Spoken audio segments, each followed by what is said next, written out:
Hi, I'm Femi OK and you're in the stream.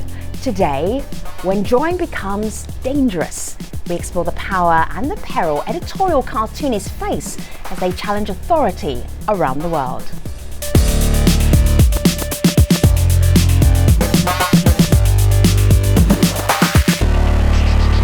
Digital producer Malika Bilal is looking out for your Twitter and your Facebook feedback from around the whole world. How's that going, Malika? It really is coming in from around the world. People are sharing their favorite political and editorial cartoons from their neck of the woods. Right. We're hearing from Ecuador, India, South Africa, which is one I want to pull up. Skepe tweets in South Africa, it doesn't get any better than Zapiro and our president with a shower on his head. He's referencing this 2008 cartoon from Zapiro, who shows South African President Jacob Zuma right here, the shower head, and that it's a classic. I love Zapiro. It references a comment Zuma made in which he had sex with a woman who's HIV positive and says he took a shower afterwards to rid himself of any possible disease. So that's one that has people talking. We want to know what has you talking as well. Share them with us with hashtag AJStream. And Twitter isn't the only way to be part of today's conversation. You can do it via Facebook and Google Plus and even YouTube as well. Head over here to my laptop at stream.agitators.com/about,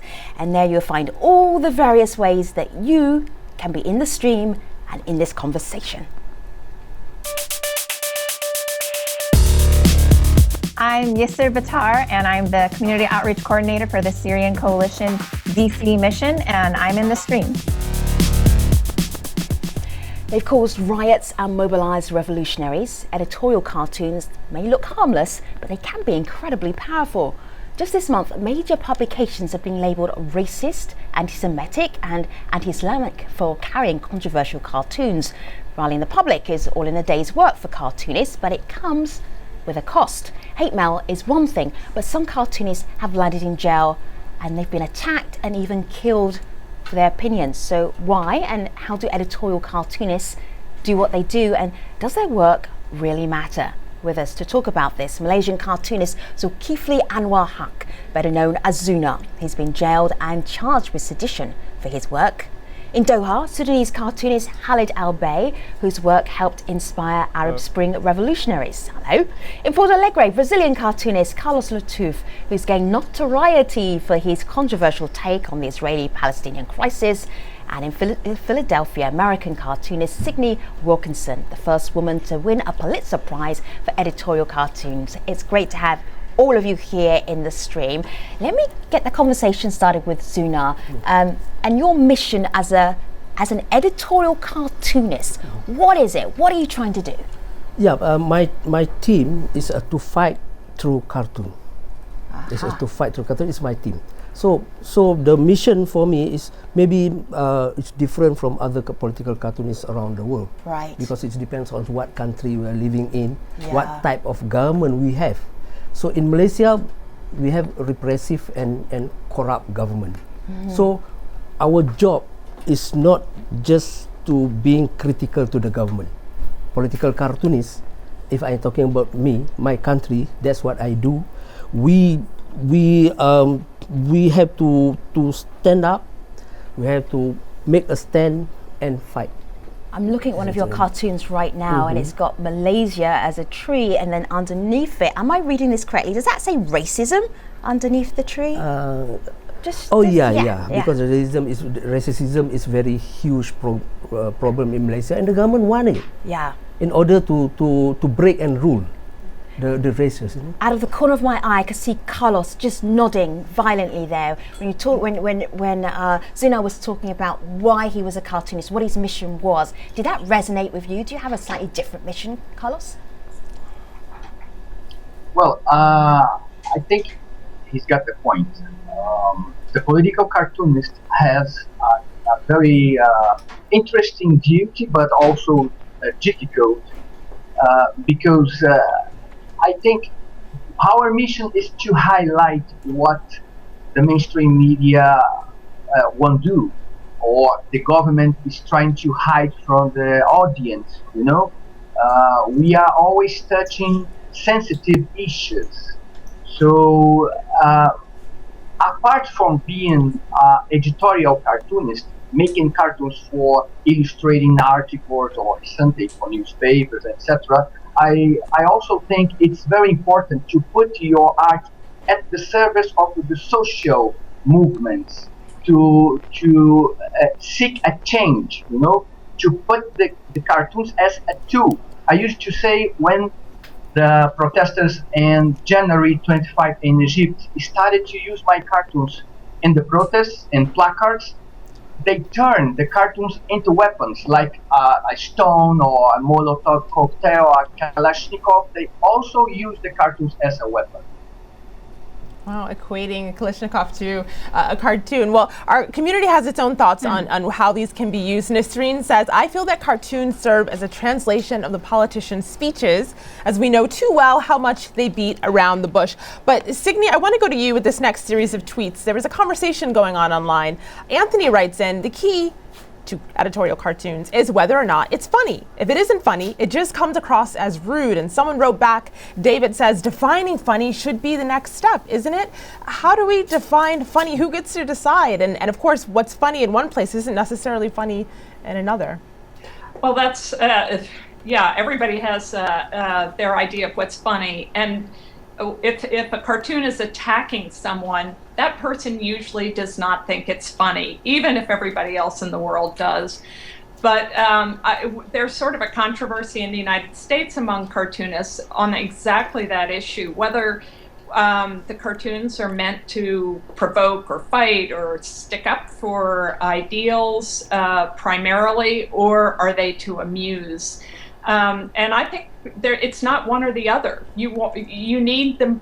Humor is the tool. That's part of the cartoon. And if they're relentlessly not funny, then you're sort of not using one of the tools that you have you have in your tool set.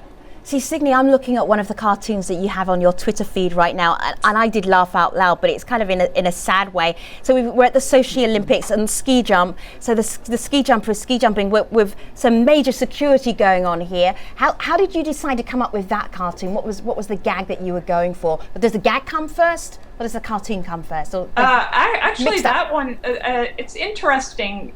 Where people say, where do you get your ideas? Yeah. And sometimes they just appear. And that one, I was thinking about the Olympics and thinking about whether I would like to actually go to the Olympics, given all the security issues. And that image just popped into my mind, that each of the Olympians, the athletes, were really, they were going to be out there in very vulnerable positions, and yet politics is all around them, even though it's the games of peace. See, I'm looking at Khalid's work, and Khalid's work is so different from everybody else's, but that's the whole point of being an editorial cartoon. You don't all do the same stuff. This picture of a figure hugging Sudan is so beautiful. But Khalid, I know you got pushback when you started doing your art, your cartoons. What happened? The way I started was I started showing my cartoons to my friends, and I really wanted to pursue it as a career. So, I went to newspapers and around the Arab world, and try to submit my cartoons, but nobody would want them. First, because of censorship. Second, because they look different. They're not. So a lot of them are not really funny. They're just a comment on a situation. So it was very hard for me to actually do that. So, and the thing is, why they're so simple, then they look different, is because here in the Arab world and the Middle East, we were used to politicians giving really long speeches. I remember when we were kids, the president will come on and he will stay for hours just talking on TV, and you'll miss your Saturday morning cartoons, your Friday morning cartoons. So I just decided we can sum all of this in one comment. You don't need to talk for 4 hours to tell us what's going on. So this is how my style kind of happened. But then I just started going online. I went online. I went on Facebook and I went on Twitter, and it was around the same time that the Arab Spring happened. So they just picked up. with activists, with the people in the streets, and the cartoon that you just saw, the one with Mubarak's face, that was actually graffitied in Tahrir Square. I've actually got a picture before of it the fall of Mubarak. Yeah, I've got it in. So this was in Tahrir Square before 3 years ago, because this is the three-year anniversary in the last few days. And how do people find it? How do people find your work to say, okay, Khalid is actually what Khalid is doing is resonating with how we feel? Well, I it's online, and this is when the activists were using social media, and protesters were using social media. So this is how I publish my work, is through social media. So I was kind of in sync with what's happening on the ground, and my work is under Creative Commons license. It's free online, so people took it and used it, and activist groups in Yemen and in Syria and in Sudan used it as well. So that really made me feel proud, especially that cartoon. I mean, I felt like I was on the ground. I felt like my work is there, that I was actually doing something. I was reaching to somebody. And of course, we also saw that shared widely online. I want to shift gears just a little bit here, because Robert just tweeted in something really interesting. He says, a satirist is a special breed and the one most likely to be censored or worse. So, Zunar, you face some censorship. Emma writes in on the back of that, are the cartoonists making a statement or instigating tensions? Is there a line between making a statement and being an instigator? Yeah. Again, it depends on the situation in the country. Yeah, we have to play a different role, because if you talk about me as a cartoonist in Malaysia, what I do is my work has to carry the people's voice in Malaysia. Well, people in Malaysia are demanding for reform, for total reform in the government. So we have to play several roles. First of all, like my cartoon, I have to light up their fighting fires through cartoon. We need to tell them, you need to stand up and fight. But through cartoon, I do that. And sometimes we have to give an alternative information to them, because all the news will become blackout by the mainstream media, which is 100% controlled by the government in Malaysia. So that what I do. And sometimes I have to shape their mind, how to think. So that is how I do this. I said the cartoon is very important role. The cartoonists have important key role to play, and for the reform, and to demand for a reform, to carry the voice of the people. Zuna, take a breath for a moment. Signy, jump in. I know you wanted to add something. Zuna, how do your cartoons get to the people in Malaysia? Is it through newspapers, and how broadly are they published? Newspapers are not allowed to carry any of my cartoon. They aren't? Yeah, because they are 100% controlled by the government. How do people find them? Yeah, we have internet. So lucky we have internet. So I publish my work in internet daily, and I use Twitter and Facebook to get connect to the people. My brother, who knows a little bit about Malaysia, looked at your cartoons and said, "I wouldn't sell him life insurance." Because they're so incredibly bold, and I think all three of you cartoonists are much more ambitious than the way you see your cartoons than most of us in America. Signy, you bring up a really important point. Zuna brought in his book, and show us the book. Show me the book, because the publisher for his latest book. Well, I'm going to show you basically what happened with the publisher there. So the publisher is actually, show it to me, Zuna. Okay. It's blacked out. Yeah, it's a printers, not publisher. The printers blacked out, because what would happen to the printers?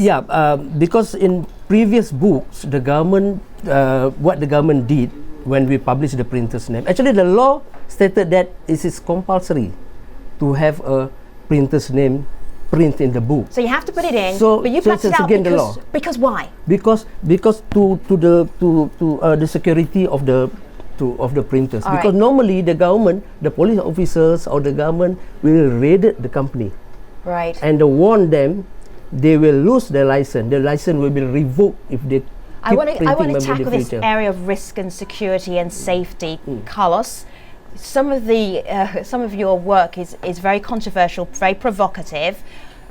Tell me about the most controversial cartoon that you actually put out there, and then what happened? What was the pushback from that? It's a very interesting because we now have a cartoonist from Sudan, another from Malaysia, United States, some more so-called democratic than others, but independent, if you live in a dictatorship or in a so-called democracy like in Brazil, you are a target. For example, making cartoons against police brutality in Brazil were responsible for me to visit police stations for 3 times and got death threats, not only in Brazil but also from the Zionists or even Egyptian Islamists. So this was from a single cartoon, Carlos. A single cartoon took you into custody that many times. Yeah, depending. Sometimes one cartoon, sometimes more cartoon, a collection of cartoons. But the most important is the issue, because, for example, in Brazil, police brutality is almost a taboo. So if you decide to shout against police brutality, you can find yourself in deep trouble. That's why some cartoonists are not interested in touch these sensitive issues. And Khalid shown an important topic. Thanks to the social media, we now are more free to publish our cartoons, because if we are working for a newspaper, we need to follow the guidelines, and usually the newspapers are conservative and they don't want to get into some issues. So that's why the social medias are very important. And drawing about Palestine, for example, caused me lots of troubles. For example, last year there is a list released by the Simon Wiesenthal Center.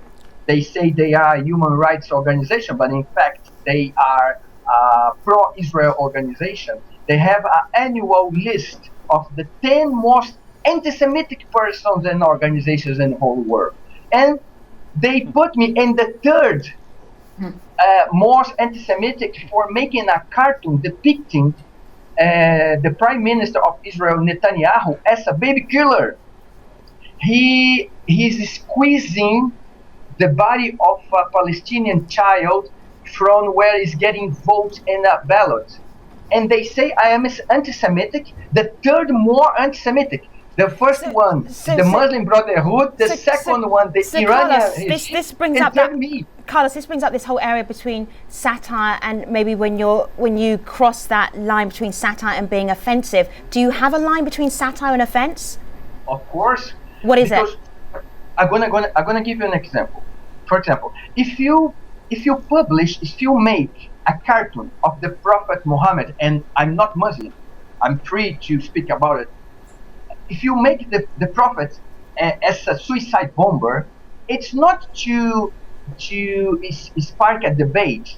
You are not interested in to start a debate about, for example, the so-called radical Islam or the way the religion is interfering in politics. No, you are attacking the Muslims.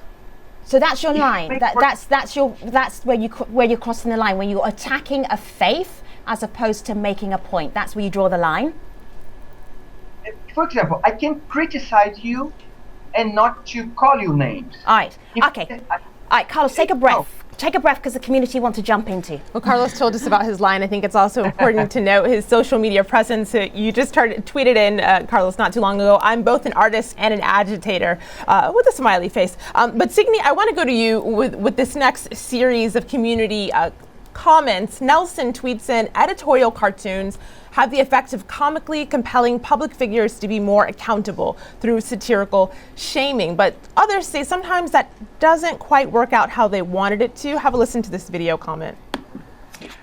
Not every cartoon has the desired effect.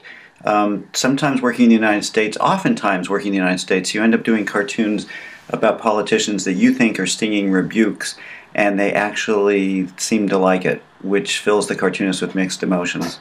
I did a cartoon about Donald Rumsfeld's Iraq war policy. This is maybe 10 years or so ago, that I thought was a stinging rebuke, and the next day I got a email from a colonel in the Pentagon who said that the secretary would love a copy, which did really truly fill me with mixed emotions. And Signe, of course, that was Pulitzer Prize winner Matt Worker at the Politico. And the cartoon that he's referencing, I pulled up on my screen here, but I'd like you to tell us about, do you have an instance that kind of corresponds to that, or what's the impact of your cartoons? Personally, I think for me, I'm a cartoonist in Philadelphia, and Barack Obama has probably 50 cartoons a day done about him, and I don't think he gets up in the morning and says, okay, what's Signe Wilkinson thinking about me? But if I do an issue in Philadelphia, it has a lot more punch and resonance, because I'm one of the few cartoonists in this area. So I think that various cartoonists have sort of different missions depending on where they are. I'm not going to solve the Arab-Israeli problem by myself, but I can have a little bit more effect if I do stuff in Philadelphia.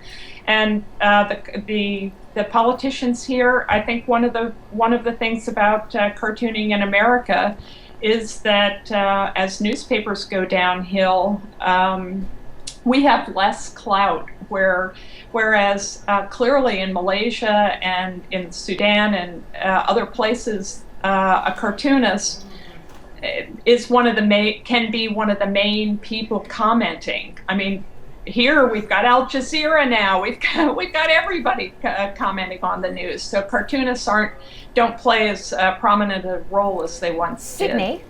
Yeah. Why are there not more women working as editorial cartoonists?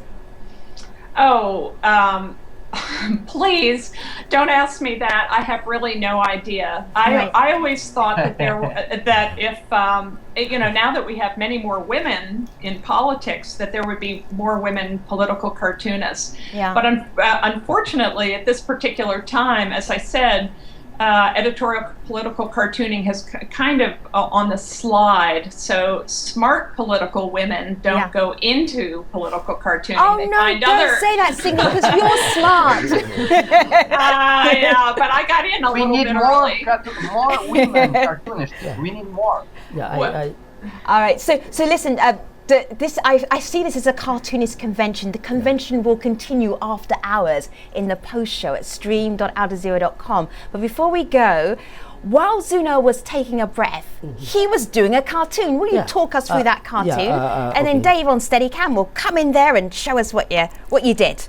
So what is this cartoon? I will explain first what is. All right, we've got 45 seconds, so it's a quick explanation. Okay, this is the wife of the Prime Minister in Malaysia. It's a very powerful person in Malaysia. All right. So this is both of you. Oh. Now she's chasing you people because you invite me to now you're going to make us not being able to go to Kuala Lumpur. Yeah, you know we're in trouble now. I'm not allowed to appear in station TV in Malaysia. Good evening, good morning. This was all Zuno, okay? Yeah, all Zuno, nothing to do with us two. Can we get it framed? Okay. Yeah, sure. Why not? She's smart. Why not? Okay, of course, cartoonist in the house has to be controversial. We will take Zuna and Khalid and Signe and Carlos all off to stream.aljazeera.com for the post show, not to be missed. Meanwhile, just time to tell you about our next program. Does easing restrictions on abortion create greater gender equality? We'll take a look at that issue in France and why some are saying abortion is being trivialized. Another conversation for another day. Until then, see you online. Thanks for watching.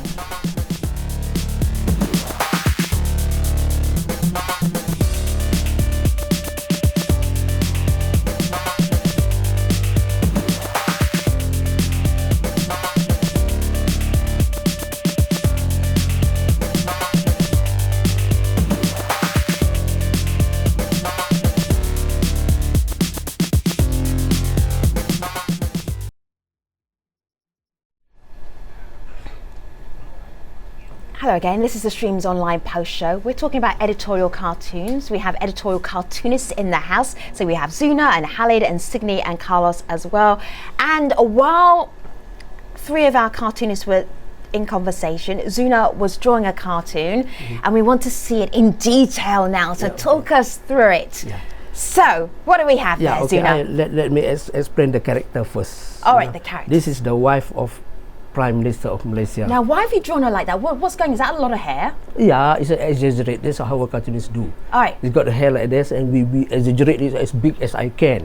You know, that's what Big hair. cartoon do. Yeah, very big hair. And you know, she's very powerful person in Malaysia. It's more powerful than the Prime Minister. You know, So we're just she's gone off one the air of- in Malaysia right now. Yeah, okay. I think you can. Sorry, be, Malaysians. Okay, and then now I draw. You know, there are some. I like to add up some. There are some instruction by my friend of cartoonist. Right. She worked for Malaysian newspaper. Yes. There's an instruction for the cartoonist not to draw caricature. You're not allowed to draw? Oh yeah. But And you live in Malaysia and you just... Do you not draw? I draw, but this is for the mainstream newspaper, the print. Wow, So that means Yeah. there are two person you cannot draw in a Malaysian newspaper. One is the wife of Prime Minister. Now, is this and an the second, actual law? No. It's just a verbal instruction. Oh, okay. All right. Two person you cannot draw. All right. First is the wife of the Prime Minister. Yes. And the second is the Prophet Muhammad. Of course, but that would be go for any Islamic Yeah, society. you see how the level yes. of, you know. Oh, I see. I see what you're That's saying. my point. That's my point. You know. I That's missed my the point. You need to read there. cartoon. Okay. It was so. It was So very now she's chasing both of you. Okay. Because she watched this show. That's why she's and then chasing you us. invite me to Al Jazeera. Oh I don't my have a goodness. chance to appear in We're in Malaysian trouble. TV Sooner, for you're past never 20 coming years. back again. No, I'm teasing. Okay. So then, Malika, what did you decide to pick up on Malika there for the caricature? What? Looks like my scarf. A scarf. There. Yeah. And Sometimes yes. this is the. And then me is just like my mouth is open. yeah, like that. Why Just would a that simple happen? sketch. This is a very Yes. simple sketch. It's Very not a good. real cartoon. Well, Love Femi, it. speaking of Malaysia, we actually got a video comment from Oh, we someone did? in Malaysia. Wow. But I'd like all of our guests to have a listen to this. Has the job of cartoonists and satirists like Zuna got harder or easier as political leaders in places like Malaysia and Thailand and even in Egypt seem to take great pleasure in making parodies and jokes of themselves, even without any help from satirists like Zuna? In the case of Malaysia, for instance, the campaign to sue a cartoon character over alleged sedition of the King of Malaysia. So he addresses that to you, though I think, of course, all of our guests can weigh in, but is it harder or easier? Do these governments give you fodder for your cartoons? It depends on the government support, actually. It's related to the government support. The less support government have from the people, the more inferior they are. And the more action will be taken against the cartoonists and satirists. That's what happened now. And in the previous general election, held last year, the current the ruling government get less than get 47% of popular vote compared to the opposition. Okay. So they are minority now. So Zuna, we did get someone else just chipping in there. For me, I think. Who said that? Who was jumping into that conversation? It's me. Khalid, go ahead. It's Khalid. Yeah, for me, I mean, coming from Sudan, of course, our president and the government and every decision just makes it super easy because if you watch him for 10 minutes, you're just gonna come up with 10 different cartoons about it. It's I don't really need to work hard at all, but the thing is summing up the situation. This is the hardest thing for being a cartoonist, for me especially. It's summing up the whole situation, what I want to say, how I want to say it, for people to understand. Our problem here in the Middle East was basically when we're growing up, they told us to stay away from politics. Just stay away from politics because it's going to get you in trouble. You don't need this. You don't need that in your life. So for me to get people interested into politics, but that's the only thing that they see is the cartoon at the end of the newspaper. So for me it was and they don't read anymore. Like a lot of people stop reading about politics. They don't care anymore because they know nothing changes. So I felt like my my mission was to make these people understand what's going on. Yeah. You know, because if Khalid? you don't understand what's going on, the situation is going to keep going. All right. Khalid, Signe wants to chat to you. Go ahead, Signe. Sure. Do you cartoon in the Sudan, or did I see that you cartoon in Qatar? I live in Doha. I lived in Doha since 1991. You know, my father was a diplomat, and we basically, after the revolution, we had to leave, just like thousands of other educated Sudanese. We had to leave Sudan and seek living elsewhere. But I go back regularly. Could you publish your cartoons in the Sudan? No, I don't think I can't publish my cartoons anywhere in the Arab world. I mean, I really tried, but now it's getting there. I mean, I really don't care about publishing in newspapers anymore. How do you make money, Khalid? Do you make money from your cartoons or money from your day job? I have a day job. I work Right. in museums and culture here, but from cartoons I work through commission basis. Otherwise, all my cartoons are free because I do them anyways. You know, it's how I feel, and it's the way of me trying to get how I feel out. You know, so I do it anyways. I don't really do it for the money at all. I mean, as Carlos said, and as Zulfikar said, we do it because it's our mission for people to understand what we're trying to do. Yeah, that's right. Khalid, I think it's very important what you said is because you can live from your art or not. I think political cartooning is also an expression of your views. So you can have your job, and you can also make cartoons to express your views. For example, I have my work. I work for leftist trade union newspapers and news portals here in Brazil. But for example, my cartoons about Palestine are not for getting money, for profiting from. They are from, they are intended to help the activists. The cartoons I made for Bahrain activists, they were not published in a single newspaper in the Gulf. The newspaper on the Gulf are interested only in publishing Syria cartoons. And Bahrain, they refuse to publish it, but I make them anyway. Of course. So Carlos, I'm just gonna. I think this is our mission, you know. Right. Let me just show. Exactly. Let me just show. We are brothers and nerds, Khalid. I'm going to let the genius talk. I'm just going to carry on, Zuna. Go ahead, and then when you finish, I'm going to show a couple of pictures from Carlos, I like to and then Malika's going to jump in. The point this is the plan. This is very important for cartoonists to tell the peoples in the country that politics is effect. It's not. We cannot separate politics and people's life. It's affect them. Exactly. So let's say corruption. You know, in Malaysia, corruption. You build a highway with a corruption, with a markup price. Then the toll will be going up, and who going to pay the toll? It's the people. So we need to tell them through our cartoon. What I do is you are paying for their corruption. So don't just say this is politics. I'm surprised you're not in prison the whole time in Malaysia, because this is a very distinct political take that you have, that just speaking about it, let alone drawing it, is going to get you into a lot of hot water. I'm amazed that, I know you spent time in jail, but I'm amazed that you're not there all the time. People. It's so different than in the United States. People give their lives, you know. Yeah, Signe, you were saying what could get you into trouble, Signe? Well, I mean, I've done cartoons just recently about roads in my state and who's going to pay for them and all that kind of stuff. That would never. I mean, it hardly even gets a ripple. The things in the United States that if you cartoon about, people really care about are guns, abortion. Is it security? Religion is Israel is a big one, and now Muslim American, Muslim Christian relations. That's a big one. But those kinds of social issues are the places that people really live. And when they see a cartoon about it, they react a whole lot more than if there's a cartoon about Barack Obama, either positive or negative. Right. It doesn't really. So what?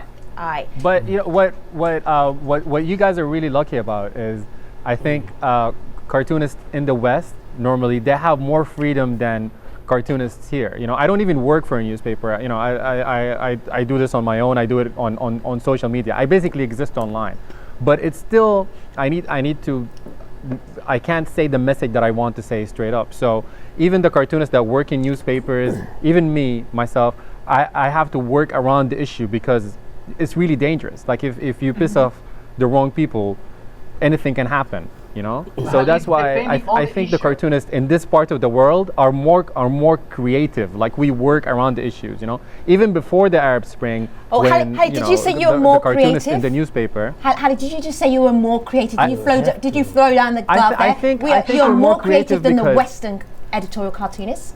Oh, I would agree with that. I think we are in. I think we are in a sort of way because we're Go ahead, Khalid. I will we're in create jail space for basically. you. Right. Okay. All right. So just everybody take a collective breath for me for a moment so that the community can jump into the conversation too. Well, so many of our community members are picking up on the pun, a picture's worth 1,000 words. So Mohammed tweets in, a picture is worth 1,000 words. The cartoonist has the ability to send a whole speech in one drawing. And I think Khalid was talking about that earlier. Mikey tweets in, if a picture is worth 1,000 words and there are words a journalist cannot print, then there are pictures an artist can't draw. So Signe, earlier we were talking about red lines. Carlos told us some of his red lines. Is there a red line for you? And as Leston on Twitter writes in, he talks about cartoonists adopting a politically correct tone. Is there any self-censorship that goes on for you, even though you're in the US where presumably it's a lot freer, quote unquote? Well, that's a hard question to answer. And the cartoon that you showed of mine of the Olympics, that's not a controversial cartoon at all. It doesn't even compare to any of the cartoonists that cartoons that you've shown from your other cartoonists. But Signe, I do have a controversial one of yours here. Oh, would you like to get me in trouble now? Let's just show it. Yes, Radical Islam sponsors the Miss Muslim World contest. How much trouble did you get into for that one? A good deal of trouble. Our paper was picketed. I was called a racist and anti-Islamic in the same way that Carlos was put up as anti-Semitic. And here in the United States, it's not so much the government that comes down on you, but the other media outlets and readers, and it gets hot. It's not like I never felt like in fear of my life, but when you have angry people outside waving and demonstrating against you, it means something. I don't like being called anti-Islamic. Right. See, I'm going to have to wrap up this masterclass with our cartoonists editorial cartoonists from around the world, but I want to ask each of you the greatest impact that you feel that your work has, because that just is a great takeaway for us. We don't have a lot of time, but I do want to hear from all of you. Where shall I start? Khalid, tell us the greatest impact your work has. What kind of feedback do you get? For me, it was all the messages that I'm getting from young kids and even grown-ups. You know, that they're telling me that we always wanted to pursue a career as artists or as cartoonists, but we never had the chance, and we were always scared, and they never gave us a chance because of censorship, and we were scared because of the political situation or whatever. But now a lot of people are starting their own pages on Facebook or on their own Twitter, and they're putting their art out there and they're doing it. Right. You don't need somebody to tell you what to do. Okay. You feel like you're a cartoonist, go ahead and do it. Carlos, the impact your work has, the greatest impact, just briefly to wrap up. Well, I hope my cartoons can be used more by the activists.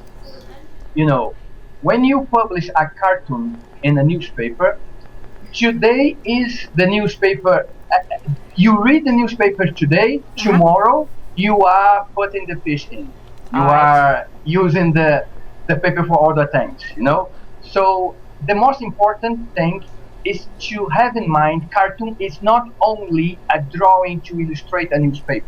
Sure. But it's something to to be used, to be given voice to the voiceless. I heard that phrase. Carlos, I'm going to cut you off there. I have 1 minute, which means that Sydney, you have 30 seconds. Zuna, you have 30 seconds. The greatest impact your work has is what, Sydney? I do think to give an image to something that people really care about, that makes them feel like they are not the only people who feel that way. I think that's a real gift that cartoonists can give. Fantastic. Zuna, one line. Yeah, the fact that the government banned 7 of my cartoon books. Okay. Because the cartoon can change the teenagers' perspective of Malaysian politics. Wow. Okay. I hate to end this conversation. I could talk to you for hours, but we've done it for 45 minutes. That's not so bad. Thank you so much to Zuna, to Khalid Al Bay, to Sydney Wilkinson, to Carlos Latouf, to our online community, and to all of you watching. Thank you so much. On the next show, does easing restrictions on abortion create greater gender equality? We'll take a look at this issue in France and why some are saying abortion is now being trivialized. You've seen all their Twitter handles. Go check out their work. They are brilliant cartoonists, editorial cartoonists. Thanks for watching.